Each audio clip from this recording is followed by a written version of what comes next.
happens, defense is going to respond. No emotion really changed. We just do what we do. We don't often have no opportunities. Just put points on board. What were they doing with the zone and the cutbacks that were maybe a little different than y'all saw, as far as just for them to have the success that they did?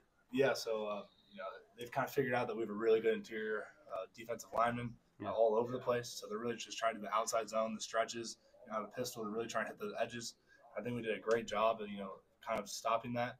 They did a lot of funky formations, end over sets. We had all the right adjustments. I think we did a phenomenal job communicating. I think it's the best we've been. What did you think of R. Mason's game and just his? Yeah, I mean, R. Mason's battled through so much adversity. See a guy like that, from Florida, like myself, he's a captain for this game. It really means a lot to him.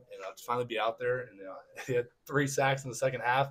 That fumble recovery, the forced fumble, that's in a PBU. That's massive. That's what you're talking about. That's what you need from guys like that. And that's just sarcasm cramping. Where do you see the defense after 3 games?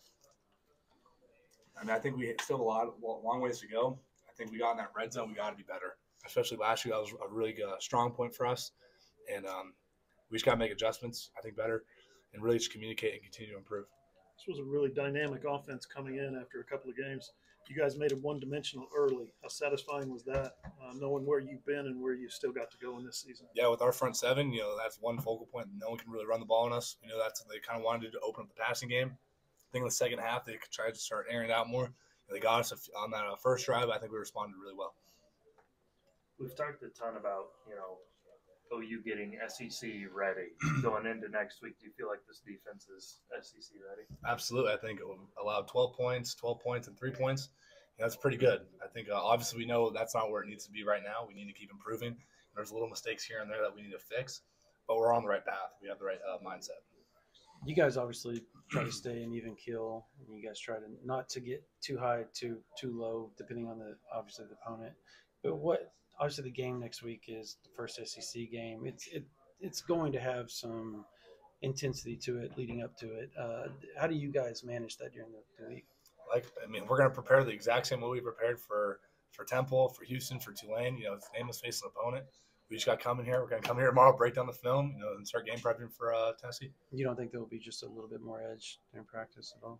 No, because if we're going to have more edge for next week, then what does that bring for Auburn? What does that bring for Texas? You got to have the exact same mindset, the exact same intensity every single week. You can't go to the highs and lows of who you're playing. It has to be the same every single week, or else you're going to play like this. And so that's kind of how the preparation goes. Coach Venables talked post-game last week about more good on good. I guess it was Tuesday. He talked about more good on good. Did y'all get that in practice? Was practice a little more physical this week? I think so. I think for kind of during inside run, that period was a lot more physical, and it really showed for the offense. I think they did a phenomenal job running the ball. And that's what it takes. You got to practice hard if you want to go on the field and perform. I was going to ask you about Howland and Ozeta, how those guys played during practice this week against the defense. Yeah, really good. I'm not really looking too much on the offense side of the ball. I'm really just focused on the defense and our keys. But I think they did a great job on that field. So I think they probably had a great week. What do you think the environment's going to be like against Tennessee? Hopefully electric. I saw the crowd, kind of start to leave. I think there's such a huge point. They don't understand. When a younger quarterback, like we just faced here, and the quarterback we're having next week, the atmosphere is everything. And so in those deep moments, I understand the sun was on the east side. So, it's tough, but we're in the sun the whole game. So you got to just kind of stick it through. So I really encourage the fans to just try and just be there for all 4 quarters. We need them from start to end. All right. Appreciate it. Yep. Thank you. Yep. New chain? No, I've You always had that? for a little bit.